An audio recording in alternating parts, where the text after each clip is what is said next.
Hey. Hello. Hello, everyone. So welcome everyone to Radical Books Collective and Daraja Press's first event celebrating an important new book, Insurgent Feminisms, Writing War, which is co-edited by Professors Bhakti, Shringarpure and Varushka Cantelli. Today, we're going to be discussing Unlearning War in the classroom, and we're going to be grappling with some of the questions that I will include here. Why are schools and universities so quick to fall in line with a pedagogy of evasion, erasure, and censorship? Why are educational systems committed to justifying violence in the name of empire? And how can we help students unlearn what they think they know about war? So we're going to be grappling with these in an open discussion between the three of us. But first, I would like each of our co-editors here to introduce themselves and talk about what motivated them to write this book. Okay, thanks, Sherry. Thanks for doing this with us. And you're the expert on all things pedagogical, so I'm excited to chat with you. I learned so much from you, and also Varushka. So I'm calling this a soft launch with a focus on classrooms and teaching and all our experiences combined. Well, I come at it as someone who co-founded with Michael Bronner Warscapes magazine, and we had 10 years of publishing constantly, weekly, 2 articles, 3 articles, 4 or 5, sometimes a high volume, for 10 full years, always online, and then wanting to sort of make that more permanent, because there's always a feeling when things are online that it's not tangible, that you can't touch it. And I wanted to have that tactile experience of publishing, taking a lot of this extraordinary, brilliant writing and putting it into a book. And Varushka has been all the way, she was senior editor of Warscapes for a very long time. And we used to cook up and craft all kinds of special issues on so many different types of,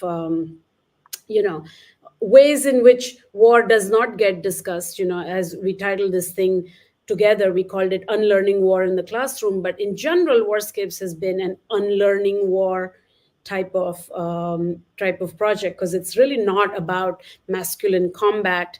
It's really much more about taking the lens of war much wider, looking at war through, civilians, or what it does to innocent people, what it does to the wounded, what is the physical material cost. Also, then the afterlives of war is very important when it comes to migration, displacement, trauma, and so on. So that's how I've come to it, and we'll talk a little bit more about the challenge of getting this book published. But Varushka, you say something. You say more. Yeah.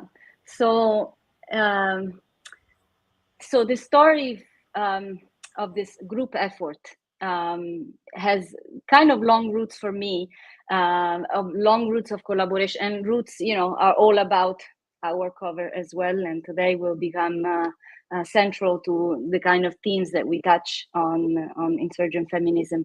But roots of collaborations with Bhakti that are linked to our experiences as graduate students in post 9/11 New York City, a city that was wounded and divided, a city that in those years was losing a voice that was really important. And I'm talking about Edward Said, a Dantesque guide that could lead us through this period of post 9/11 madness on everything that was related to the Arab mass in the world. And we were starting our PhD program, and our department was unashamedly invested in pursuing Eurocentric curriculum, narratives, was invested in keeping silent and in indifference, in some cases bringing obstacles into, to students who wanted to study curriculum that would help them to unpack what we were living in the city, and not only in New York City, of course. And we found ourselves in this what I called a well-oiled machine that kept us isolated. But within this isolation, we found the seeds for camaraderie and collaboration and solidarity. And soon after that, Bhakti's energy and Warscapes drew me in like a beautiful, irresistible magnet. And many of you may know here what I'm talking about. And Warscapes became this beautiful collaboration to explore conflict beyond mainstream narratives and parameters. And this kind of laboratory we carried outside of Warscapes and became Insurgent Feminisms.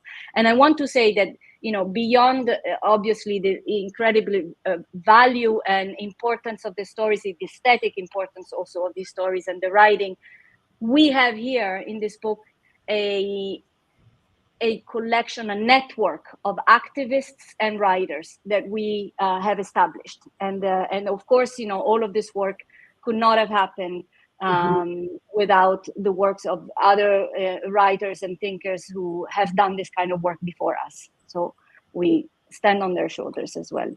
Yeah, absolutely. I think it's probably an important moment, Bhakti, to discuss the issues with publishing the book, because I think it's connected to what Varushka was just saying about university curriculum, right? And how this book disrupts a lot of that mainstream curriculum about war and the university's investment in it. So the publishing aspect of it is important, and even access to the book itself. So can you talk a little bit about that? Yeah. I mean, I will say, at the outset, I knew that we couldn't go to some sort of like uncool commercial publisher. At the outset, we knew that wouldn't happen because, there is a chaos, there is a kind of unruly, deliberately chaotic mix of genres that really made Warscapes what it is. It's very normal to be in any magazine, print or online, and there is a kind of mix of genres, but our sections or genres are were always very important to us. There was always fiction, there was always poetry, there was always reportage, there was memoir, and they were like these long conversations, and there was even sections on art and photography and stuff like that. And I think what happens is in publishing, first and foremost, is that they don't want such a big, crazy mix of things, but that 360-degree view is really important when you're trying to understand, what is war? How is it being framed? What is the spin? How do you unpack the spin? What does it mean when women or queer people or people with disabilities write about war, rather than, I have years and years of people pitching, proposing, submitting, articles and even fiction and stuff, and they're all men who have served in combat. And some of the writing is great and so on, but it was almost never the focus, right? So from the outset, to say something is war writing and then it doesn't resemble war writing at all is the primary challenge. The other challenge was, we were very excited to publish with a small independent press in New York. And then COVID came and we were all plunged into a kind of state of siege. We were locked in. It felt warlike, the whole atmosphere itself. And I know that there were two presses that we had our book out with, and they went bankrupt. The book by then had been copy edited, had been done, and it was 500 and something pages, which costs a lot of money to print. So the challenges became just innumerable. The other quick issue I will add is of geography. There is a very, easy way to approach regionalism or geography, to say I'm focused only on Africa, I'm focused only on the Middle East, or I'm focused only on South Asia or Europe or whatever. But having all of them in mixed into this in this one big soup here is also a bigger challenge for relating. And then the final point I will make is that there is a huge one of the motivations for starting Warscapes was my constant observation living in New York City, doing my PhD in a very Eurocentric comparative literature program in the aftermath of 9/11, as Verushka pointed out. And at that time, realizing, looking at bookstores, looking at TV, looking at film production, looking at mainstream media, it was as if history had stopped at World War II. Mm-hmm. Everything, all idea of war is filtered through World War I and World War II. Narratives of World War II in particular just proliferate to the point that even this year's Oscars or last year's Oscars or Golden Globes or whatever is all books that used to be World War II books are the movies. So it's like we cannot breathe past this. I tried to publish a translation. My co-translator Sarah Hanneberg and I had tried to publish a translation in 2004, and it was about the genocide in Rwanda. And everyone was like, well, we already have one book on Rwanda. Do we really need more? So this is the other challenge of trying to put knowledge out there or trying to put works out there that are about other places experiencing extraordinary, like, war in the traditional sense of the term, like just relentless violence, slaughter, massacres, all of that. But to convince, say, a mainstream Western, Anglophone, Francophone, world kind of frame that that war is something that occurred past World War II seems really hard. I don't even know why. So those were all the challenges. And we were, of course, ended up with wonderful independent publishers, but it took like 3.5, 4 years. It's crazy. It's not normal. I think that's the story of publishing today, right? Yeah. When you are not going with mainstream, and I want to say that going with Zuban and Daraja Press, these are the publishing houses that are doing the work that go against, in some ways, this consuming of knowledge and publications, and that allow for that intimate readership, which is what we are after. And this is why all of these events that we have co-organized here are about really entering into the text. And this is possible because of the openness of these independent presses, which you don't necessarily find when there is so much profit-oriented mentality in mainstream publishing. Yeah. I think too that in thinking about using this book, which I'm really excited to use in my class, I teach a class called Gender and War. Wow. And the course itself is it's general, but it tries to disrupt these ideas that you're talking about, right? So students come into the classroom and what they think they know about war it's all in a binary understanding about war. There's heroes and villains. Men are the ones who fight. Women are victims, but also women just want peace. And so there are several that I just want to kind of list. When students come into my class, there's a lot of work that needs to be done to break down that binary, right? So these are some of the things that students have said when I create a Padlet and I'll ask them to tell me what they think war is, or what's it about, or who fights in a war. And then maybe you both can share some of your experiences in the classroom as students come in with this understanding. And I do think that World War II, because World War II is so prominent, World War I and World War II in their minds and in the curriculum that they get, here in the Northeast, certainly the American Civil War, right, is something that I think they keep talking about all the way until they get to high school, which is the very first time my daughter even knew that there was another war that happened, right? It was always about the American Civil War because of the historical memory here in Connecticut. And so they come in and, you know, they say things like, you know, well, it's about military conflict. There's these essentialist notions about violence associated with being male and testosterone. Women, there's essentialist notions about people who identify as women and nonviolence. And then there's discussions about, well, but there are, you know, women soldiers, but they're not treated well, so they should be treated the same, right? So instead of looking at the systems and thinking about transforming those systems of power, it's really about, well, women should just be treated the same way as men if they're in the military.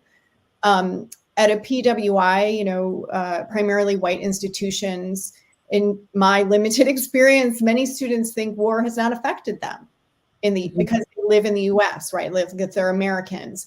Or it's associated with their family members' military experience. So there's a lot of my grandfather or my great-grandfather was in World War II, or my brother went to Iraq, but it's not them, it's somebody else. It happens over there.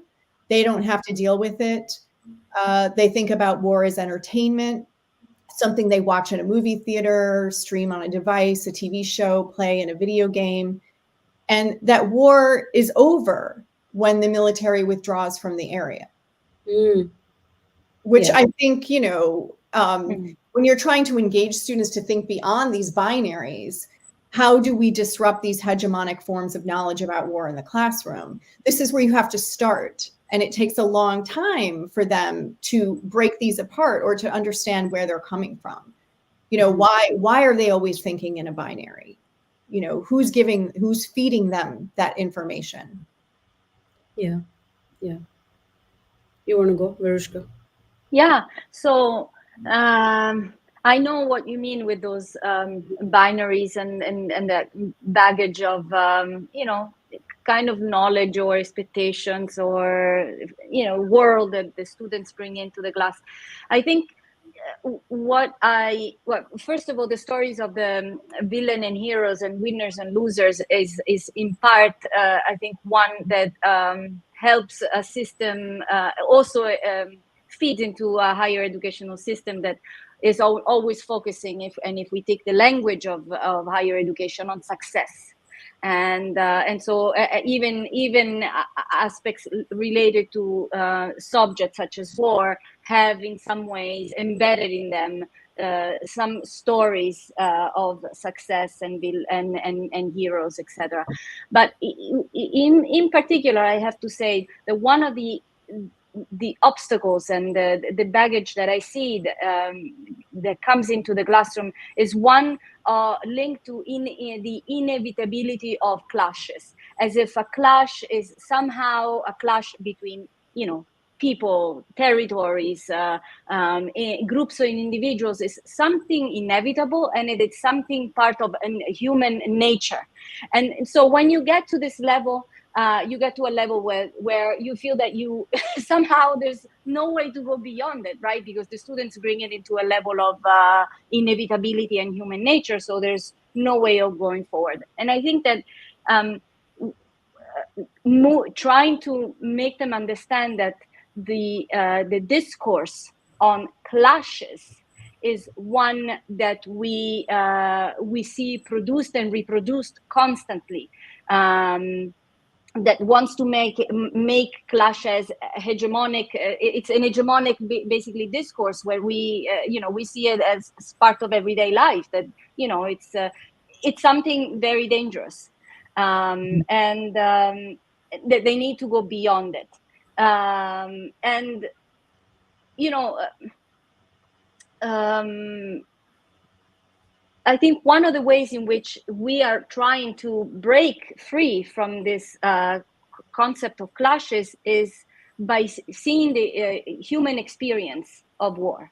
And as you were saying before at the beginning of this of our meeting here, what happens after war? Why is a story of migration and diaspora not linked to war, which would break the thought of thinking it's over there. It's war is over when we say somebody has won. Trauma. How do we overcome trauma? There's a beautiful story here by Lina Manzoor that talks about the effects and the roots and the consequences, the rings that a bomb will eventually reach. And those can be the rings of your inability to actually operate and be efficient in everyday life because of war. So once one starts to unpack the intimacy and the details that are linked to war, then this is the way we start to break free from this idea of the inevitability of clashes. And so, in a way, as I was saying at the beginning, I love this cover of Insurgent Feminisms because it really shows, the Mary Simba that really captures the roots, but also the resistance. There are roots here that are linked to war and the war, how war begins. They don't begin with an incident. There's a long root story of oppression and affiliation with colonial regimes often. There are roots linked to consequences of war and the ordinary everyday life. But there's also a body here, and it's not a body that is standing still, as if it's a body that is just overwhelmed by these roots, but it's a body that is resisting, and resistance should always be part of any war narratives. And I believe that many of the writers here just do just that.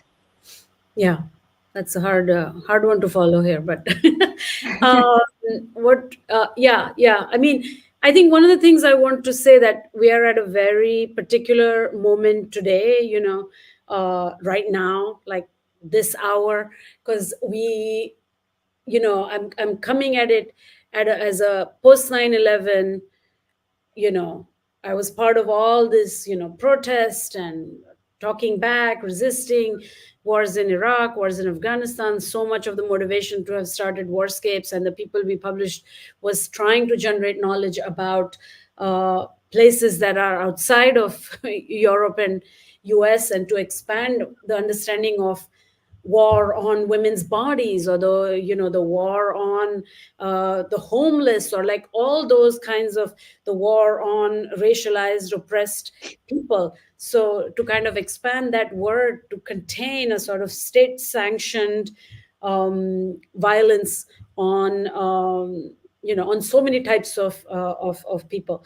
But one of the things I think one felt in the last 2 decades was a failure of student movements, student resistance, as we stopped being students and joined the ranks as whatever, professors, instructors, adjuncts for so long. There was a degree of feeling dejected, feeling disappointed. The war on terror that we had fought against, we had tried to resist. It's like they won, million people were dead. Guantanamo never closed, all these things. And it felt like the university just became more and more and more neoliberal, not just the university, higher education in general, education in general, and more capitalist. Every single president of an American university or a UK university are all people with backgrounds in business and managing, like foundations and funds. And you just know that this anti-intellectual had crept in. And then COVID also compounded that so much in the last few years with the detachment between the instructor and the student. So it felt like there were so many challenges. And now, of course, at the cost of 40,000 dead Palestinians, we are seeing an eruption student movements across campus, and it's like really inspiring and heartening to see. But if you analyze the places where this is happening, New York City, at Columbia, or now at Yale and Harvard, some of the University of California spaces, U of Michigan, historically they have some sort of a history, anti-war movement history and so on. And it's amazing, and I think they're shining a path, they're blazing a trail. But as I was writing in a newsletter today, which I sent out as a reminder, it's just like, it's a handful, like two hands, my one hand and right hand and left hand. Like, I can count on my hand the amount of places where this is happening. And for the most part, for the majority, this somnolence, this anti-intellectualism, this, like, I am at the university for professional reasons. I am here, I'm going to get a job, whatever, all fine. Those are all okay motivations. But I'm not here to engage with the world as it moves. I'm not here to engage with injustice as it unfolds. I don't have a role in it.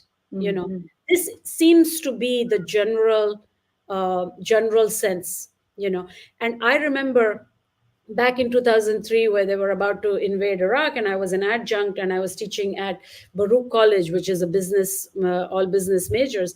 And this was their required lit class or whatever. And I was just doing like war poetry, from Vietnam, this, that. And they just thought I was so silly.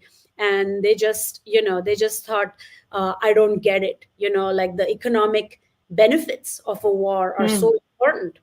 And I was just it was so appalling to me. I don't know where they understood that. And they too were trapped in the World War II as that's it. That's when wars happened. Yes, 9/11 happened, but it was one singular, unique event that will have to be avenged, that must be avenged. And of course, it makes sense to do whatever in Iraq, to do whatever in Afghanistan. And that was the mindset, And as that mindset, as much as it was shocking, over the years, I've seen enter classroom after classroom, it has become worse and worse and worse and worse. I don't know right this minute. I don't know. I feel like there is so much silence around. There are so many memos constantly flying from universities about what you're supposed to say and what you're not supposed to say.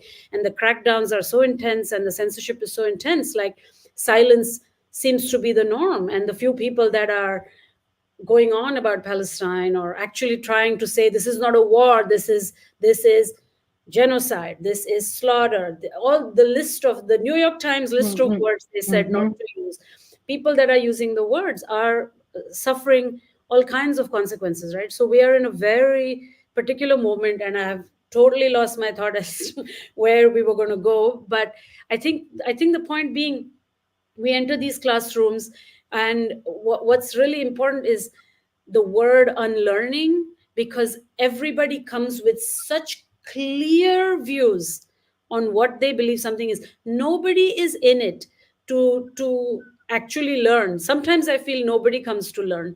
They come with very clear views that are going to be then transformed into something or the other. And then you have like those one or two super inspired students that you feel like, what, it's okay. I taught 100 students this year, and out of those 100, the 3 came away with something.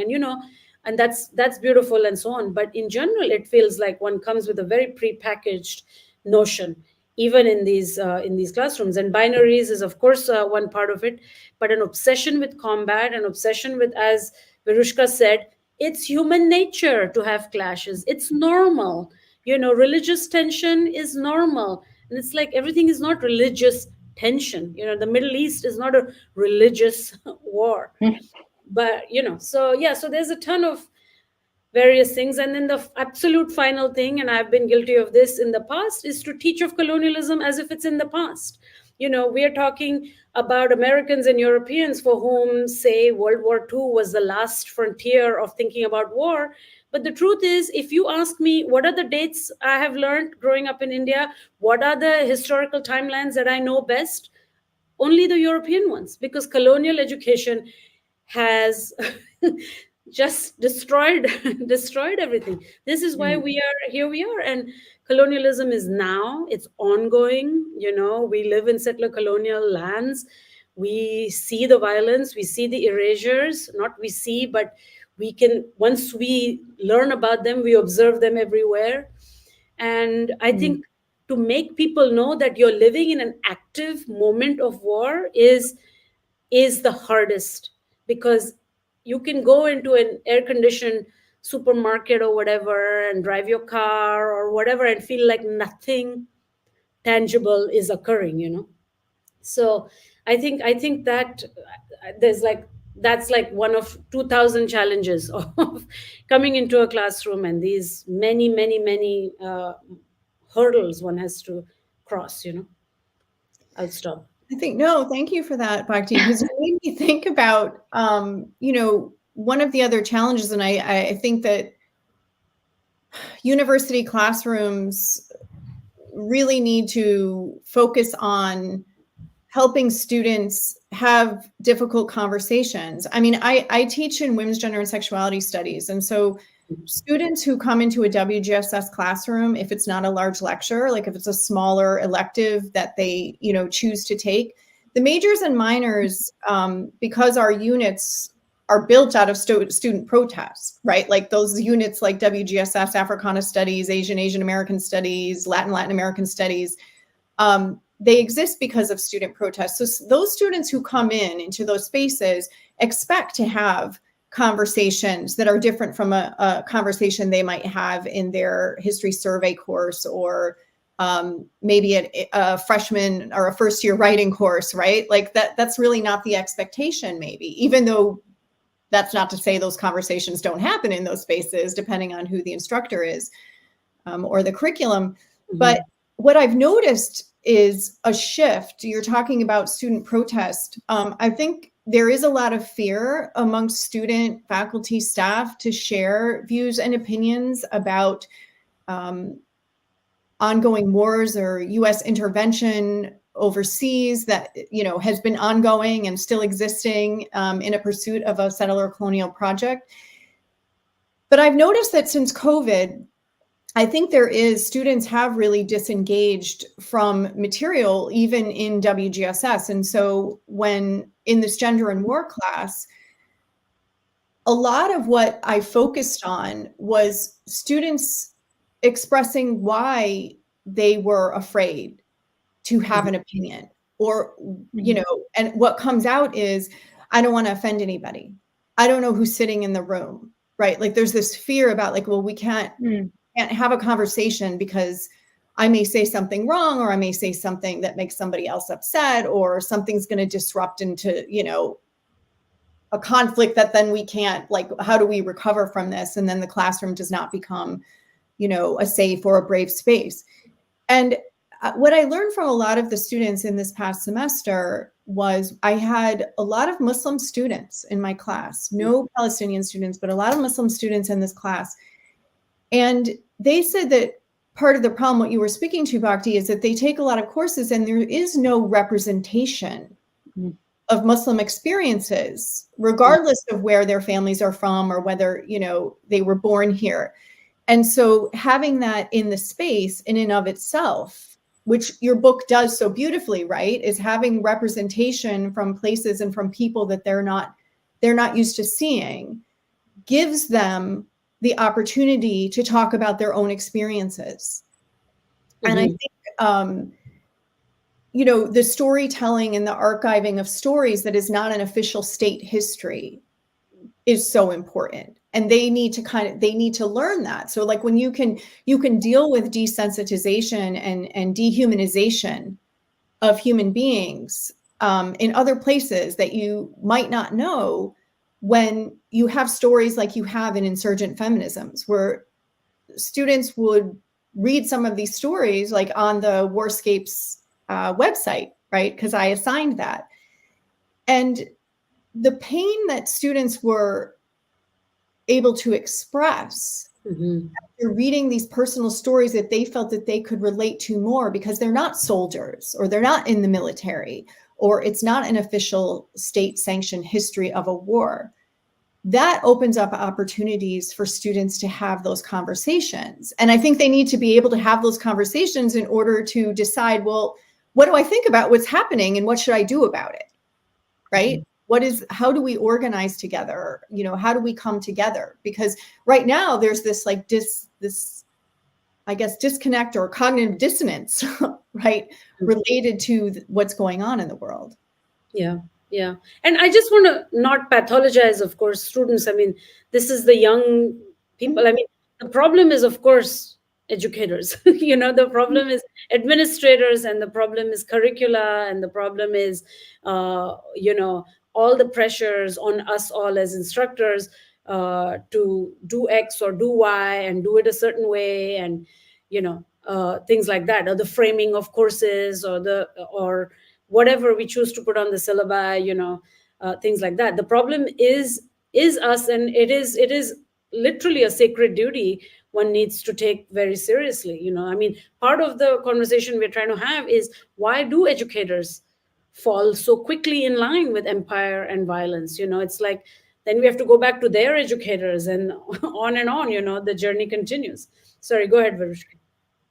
I think you are, you know, you are pointing to what I would call, and Flavio would call, and all our the people that you know very well from our days at the graduate center, the original sin of the universities, right? Which is this you know, this focus on professionalism, and which kills everything else, because in the name of professionalism we create a language that cannot serve to humanize an experience or a story, but to simply speak of it in terms of preconceived pre-categorized units. And I think that and Said wrote this beautiful book about the role of the intellectual, right? Focusing mostly on you know, professors in the universities, and he had this you know, this final question at the end. He says, how does the intellectual address authority? As a professional supplicant, or as its unrewarded amateurish conscience, right? I think we lost, in a way, we are in the process, because of professionalism, we are losing the idea of you know, moving free from being the professional supplicants. We become obedient. We become constantly worried about, you know, what is our next position, and I think that this professionalization has professionalized also the way we speak about diversity, equity, inclusion, belonging. And so the students feel that they cannot enter humanly within these debates. But on top of all of this, we are at there's a new element on the plate, which is creating yet another issue here, which is universities are right now feeling that they're losing their relevance. Their question of relevance in the world is alive and kicking.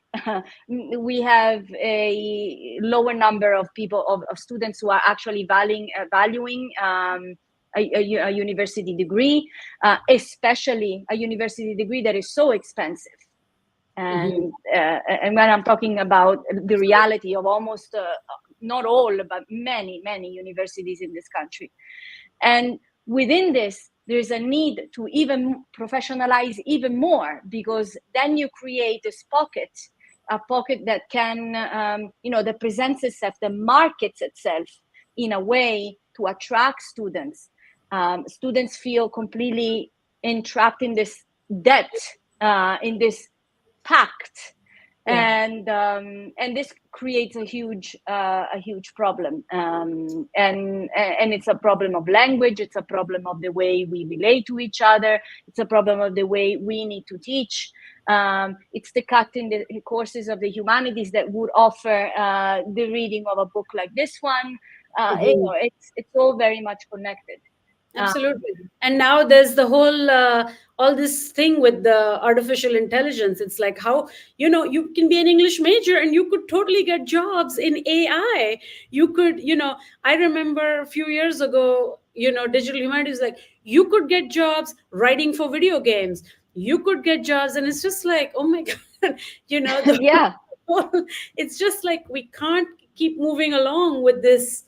It's just like a voracious appetite of capitalist society to suck everything into this into this kind of vortex. It's impossible. And how to help students navigate that, that's also a whole thing. Sherry, I remember coming as a guest to your class, and the very sweet young student asking me, oh, I just wanted to know, how do you manage your time if you are writing, you're doing research as well as teaching, and then also running, whatever, radical books or something like that? How do you manage your time? And I kind of wondered, like, I don't know. I said, I don't manage my time. How's that? Is that okay? And I think I said something like, oh, everything is a big collapse. I said, you can throw in also motherhood and parenting and all this kind of stuff in it. And I said, it's just all one big stew, and it just stews along. Like, why do I need these professional ways of thinking? But like, you could see the anxiety she had about that, about how can I make this work? There's a guest speaker in the class. How can I learn something meaningful from this guest speaker? It's intense. It's tragic, actually. Yeah, and I was going to say, and I think the concern, and that class was such, it's felt like an honor and a pleasure to be able to teach the gender and war class, because it used to be taught by a political science and WGSS professor who retired. And so I've just been felt so fortunate to be with these students, because of course, feminist pedagogy is about what everybody's bringing to that conversation. And I've learned so much from them about what is so needed in that classroom. But, there's the fear that if, you have the guest speaker and the person comes in and their students are like furiously writing, asking me, am I going to test them on what the speaker said? Is it going to be in an assignment? They want to make sure that they've gotten something out of it and they can produce something, right?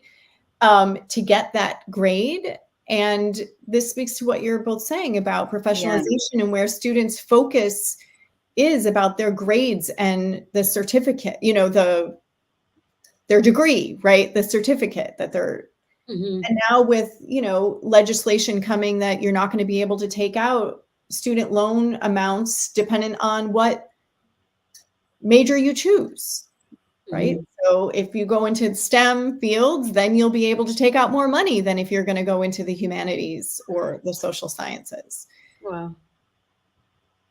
Yeah, and let's put on top, since we're talking about campuses that are facing demonstrations at the moment, and the way they are being, students are being arrested, police officers are being called on campus to bring order, right? The other thing that we see about college campuses is that progressively, in this country, they are becoming closer to resorts, not universities. And who wants a demonstration in a resort? Call the police, right? That's that's exactly what. And this idea that the university is this place where you have fun and you are very safe and everything is controlled and everything is set up for you, boom boom boom boom, to get to your degree and get you a job, right? It's the path to the job. It's creating this lack of ability to speak, to have a real debate, as you were saying before, right? These topics, especially on the Israeli and Palestinian war and this massacre that is happening right now, is about why can it not turn into a debate? Why is it treated as something that triggers some sort of psychological trauma of students, right? That we cannot talk about it. It is a taboo, right? It is always been. Now is the time, right? Now is the time to really change it. But now is the time in which, yes, the humanities, which is the central places where all of these debates and discussions have always occurred, are constantly under threat. And they may need to reinvent, as if I don't understand this reinvention of the humanities. I really I don't lost some words. Yeah, of course. And it's also like the degree to which professors, tenured professors, whatever, this is a cushy job. We get it. It's hard to get. You go 10 years broke, whatever, miserable, get your PhD, and then you're lucky if you get one of these good jobs, with the summers off and publications and all that. Like when it's good, when the going's good, it can be really good, right? And you can become complacent so quickly. And it was very funny because these of course, Columbia University, the place where Edward Said did incredible work, and then also the place where Gayatri Spivak works, and all these jokes about can the tenured speak or something like that, it's just this, and it's exactly right. It's just like, wow, the silence of this, people who've made, who have gotten jobs, who are getting salaries every day researching what we may call war, or the Middle East, or Israel, or Palestine, or whatever, or women, or feminism, and then nothing. The zero applicability from university, whatever you're doing, your research, to real life. So then, of course, why are we surprised when we also see a whole student body that also cannot connect real life with their university life? It's just like the two are some sort of separate. There's real life and there's university life, and the two are just professionally separate. One is your professional life. That's life. Right. Yeah, you go to your resort, you hang out on the green lawns. Oh my God, what are these protesters doing here? Call the NYPD. Anyway, so we're just going into a deep cynicism here. Sherry, go ahead. Exactly, I know. Ashamedly.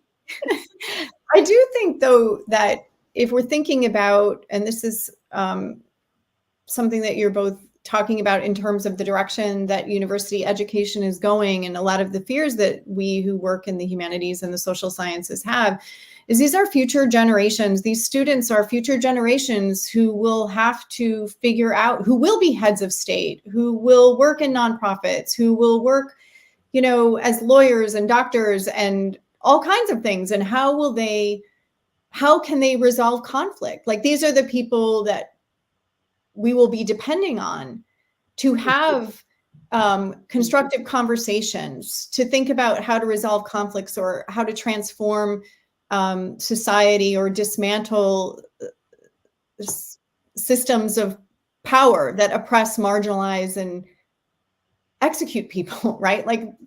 So what are we doing to help these students have those kinds of conversations? I mean, because I think it is reliant on all of us to do that work and disrupting these narratives. But first we have to show them what the narratives are, right? Like teaching them how is knowledge produced and for what purposes, and what is the problem with a binary and trying to understand things at a binary. Well, you have to choose a side, right? And then what happens is the students will I don't want to choose a side because this doesn't affect me. And I think one of you had just said, I'm not sure which one, maybe Bhakti, about how students disengage when they go to the university. It's like they're just going there to get their degree. But I think there needs to be a move toward getting students to engage with other human beings all over the world. Like, what are the similarities? What are the things that we agree upon? in terms of human life and freedom, right?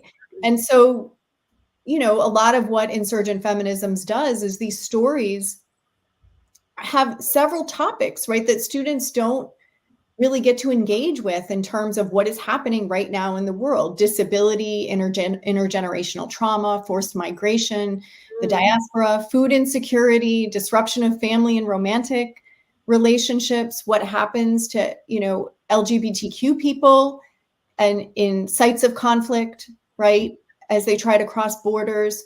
And so a couple of my students, I had introduced the Troubles in Northern Ireland as a framing within this course. And I had students in the class who said, my mother or my, grandmother lived in Ireland. I've never heard them talk about this, right? And so then they go back and I said, well, maybe you should ask them about it. Right. And so then there was we had a discussion about how family members also don't want to talk about things that they've lived through or how wars have affected them because of the trauma that it brings up. But then what happens is the future generations don't know that their families have gone through this, maybe carrying some of the intergenerational trauma. I had a lot of students. I had a student from Haiti that talked about this, about her mother's experience migrating to the United States and how she would not have known this without having this conversation, and how it took several conversations to bring this out. But then when students are having those, they see the personal interconnected connections that they have with the way war, settler colonial projects are justified by war and a capitalist economy, then it starts to make sense. And I think it's easy for them to articulate because they have this personal frame of reference. So again, and I'm just thinking out loud of, the kind of experiences that these students had and what really helped them open up to have these conversations. Yeah, there's, I'm still trying to understand what is the meaning making process in this, in the act of scrolling that, we all do. And the students sometimes, I had a student in my class that was scrolling, even when I said, can we please stop? Continuing looking and continuing with the finger while, so it's an obsession. It's a mechanism that it is now embodied in some sense. But so there's a meaning making process, which I don't know what it is, but I know one thing that I have noticed with the massive platform, the number of platforms the students navigate to, images and debates and chats and fun things, etc., games. It's the difficulty. They don't understand. I think that there's a difficulty in understanding the difference between information and knowledge, right? That there's a rift here. That maybe there's we are gaining an incapacity to understand that all of this collage that we scroll does not make knowledge. That there's a process involved in making knowledge when we see and go through all of this. And that's and I think that's the role of being a classroom. That's the role of university, right? And I think I shared this with you before, but there's also an unpopularity about courses like these, that they are not because of the way the universities are structured. These courses are not popular. These courses can be avoided because of the curriculum, etc., etc. So in a way, you were talking, Sherry, about the absence of certain stories, the absence of stories within the life of people. The grandmother who went through this, and your student not knowing. In a way, I guess we have to teach our students to capture absences. How do you capture absences?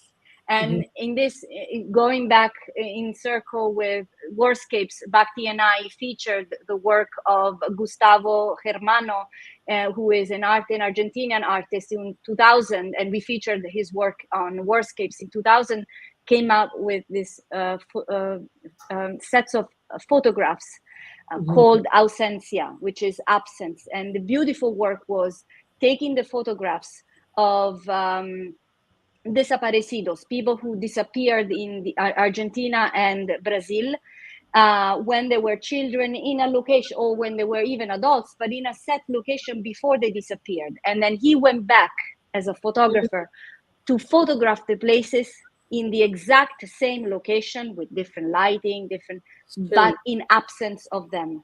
And it was absolutely beautiful, capturing, the idea that how do we capture this absence? What has happened for this to appear, the space to appear empty of its existence? What went in between? And I think the students need to be those who capture that absence. We need to teach them how to do that.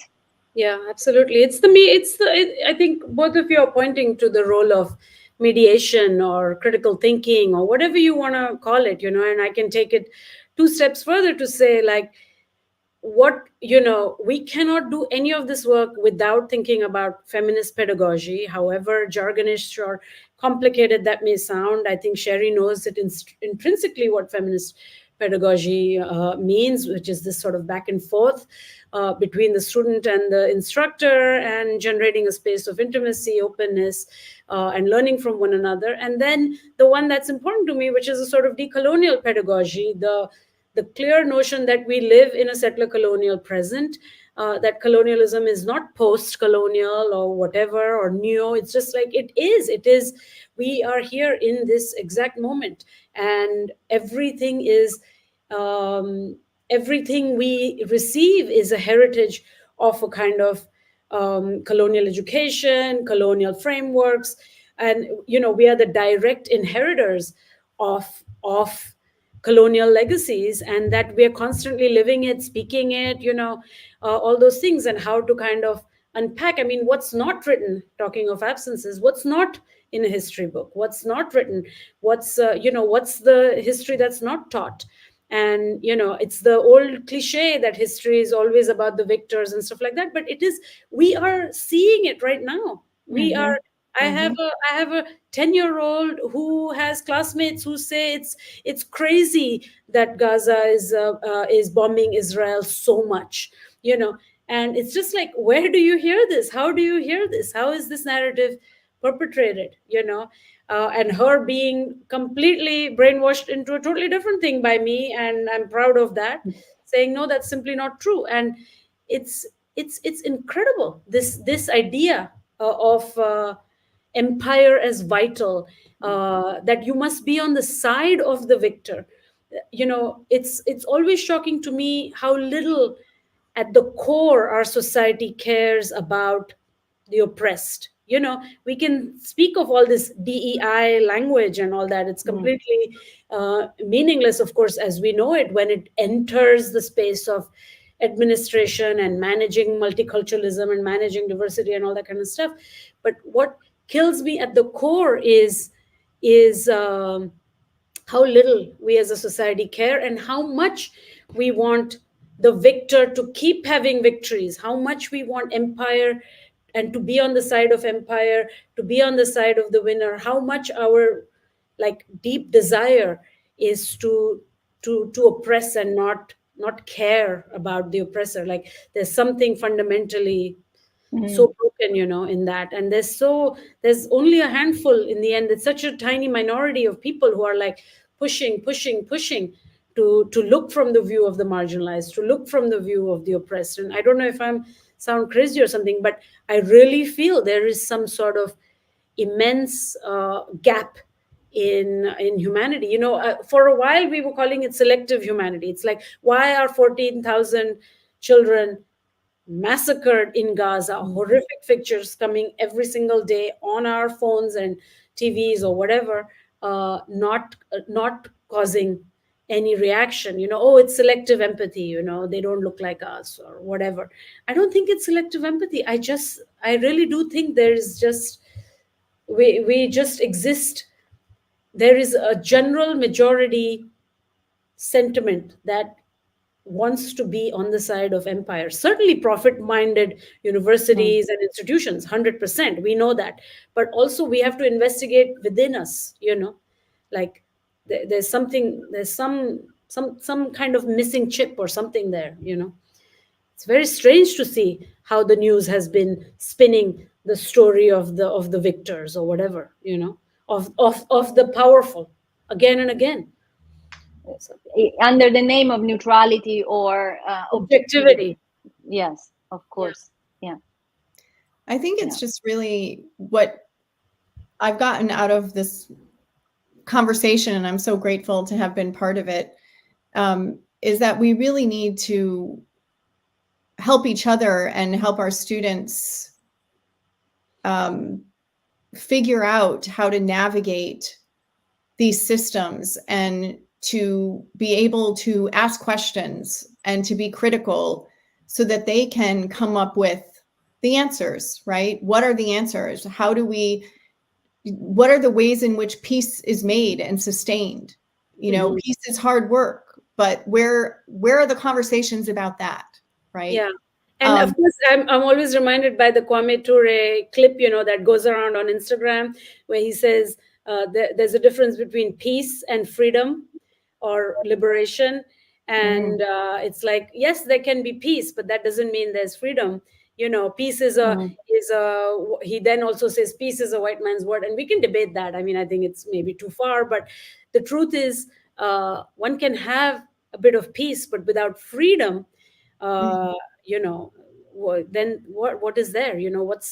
What's the meaning of anything? So that's also interesting, to think about. Yeah, but peace can be also used, as it was in Japan, in post-war Japan, to frame a whole idea of gender oppression, and also to cancel the past of link to comfort women, who was a subject that was completely meant to be forgotten, of course. Wow. Yeah. Sorry, Sherry, I interrupted you. Go on. No, it's fine. I was just thinking about giving students tools for conflict resolution. Like how do we have conversations about what's going on in the world, and then what to do about it, right? And I don't mean telling students what to do, but like, how do we give them the tools to figure these things out, right? As you both are pointing to, how do we recognize the absences? Yeah, I think like at the end, I know we're running out of time, but I think at the end of the day, it's really, like every person in the humanities is always like, it comes down to language or whatever, or words. It's so true. Thinking, it's a cliche. It's a cliche, and who knows if it's working or not. But really, it's just I am just appalled at like the level at which the media manipulates us, and educational institutions and syllabi and admin manipulate us through language. It's just like, how can we have victory over that somehow? How can educators teach themselves, to combat that? Think about that. I mean, this is, of course, goes down to like all the stuff Sarah Ahmed and all write about too, about how do you deal with these horribly patriarchal, extremely capitalist institutions, to whom you are just somebody to be manipulated, kicked around, to be used in very particular ways. But yeah, I mean, sadly, it does come down to this, like teaching baseline language. And you always, every time you're in a classroom over the years, now the new comfortable vocabulary in an American classroom is race. It's like, I've taught a few times the gender and globalization course, which is a huge amount of students, 200 or something like that. And we do one fun module. It's about like what happens when American women go abroad. So we look at the movie Eat, Pray, Love, where Julia Roberts is kind of prancing about in various places. She goes to India, she goes to Italy, and she goes to Indonesia, and everyone's like, okay, I know what this what this professor wants to hear. She wants to hear that Julia Roberts is racist when she goes to India. So like, yes, India racism, sure, there's racism, but there's so much more I want to get at, like what is it, this incomplete woman who must find fulfillment through other cultures and to like consume them, like eat them and pray there and all this kind of stuff. So every few years there is a kind of shift in language and what students and instructors become more and more comfortable with. But I'm still to find the spot where we are comfortable dealing with literally colonial histories and talking, it's like we're still not there yet. It's like, now there's also, of course, being able to think about sexuality and gender in much more progressive ways, and students will come armed with very interesting vocabulary, and professors also need to be more woke, or whatever word you want to use around that. But when are we going to become when are we going to get to the point, it might be, it feels like it's almost too late, but yeah, anyway. No, but you're right. Yeah I don't know if we have succeeded in any unlearning, but I think it's good to talk about it. Well, I think it's important in the context, this is kind of the unofficial launch of the book, Insurgent Feminisms. And I do think that thinking about the text that you can use in a classroom to disrupt these hegemonic narratives is important. Yeah. I teach a film class where, I start off talking about war as entertainment, and then I show them a bunch of films that do the opposite. Right? Yeah. So, I think it's important to talk about the ways in which we navigate these classrooms, and what are we bringing to the students? How are they helping us? How do we help each other? And how do we help them? Yeah. And I think nowhere are we going to have, just don't think we're going to live in a time that universities or any profit-making institutions are going to be on our side.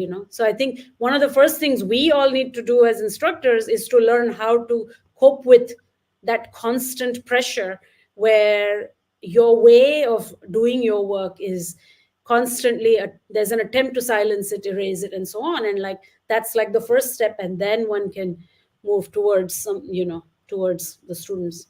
But I think that beyond the pain, which is intense, of what you just explained, because it is pain to go through, but there's a beauty in that, and that the beauty is about resisting, and it's not a resisting that is about simplistic notions of success or of goals or reaching something. It's about process, and there's a beauty in that.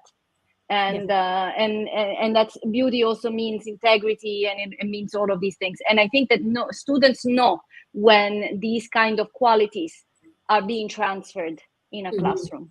When, as you were saying, Bhakti, the students who are well versed about what is it that Bhakti wants to hear here about this film, right? And that that's the professional that enters. Yeah. Then there is the human being who is trying to break through levels of values, understandings, layers, and all of that.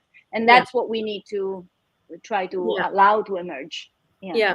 Anyway, thank you, Sherry, for guiding us through this. I just want to say, because I think the next conversations will focus on contributors, but not the book as a whole. But I think one of the things that also happens in humanities and in university and academic life is individualism, and it's just kind of beautiful to collaborate, to have 60 or 70 voices or whatever we have in here, and to have a co-editor, and then you have other editors who work on it, you have copy editors, then you communicate with somebody with the cover. The collaborative process of knowledge making gets lost sometimes when you're just kind of building your career, getting published, and I think it's nice to, it's a terrible time right now to celebrate anything, and it's like whatever you're selling, I'm not buying, including whatever I'm selling, which is this particular book. And all that is fine, but I just want to highlight what joy it is to collaborate and do things in big groups, however unruly and crazy it may be, and all fierce feminist brilliant thinkers, on top of it. So, and thank you for teaching the book. Thank you. And I think that's collaboration and building community with one another. Absolutely. We exhibit that, we show that to students, then they learn how to do that too. So exactly. Yeah. Mutual aid, right? All we need is each other. Thanks so much. All right. Thank you. Thank you, Sherry. Thank you, Bhakti. Take care.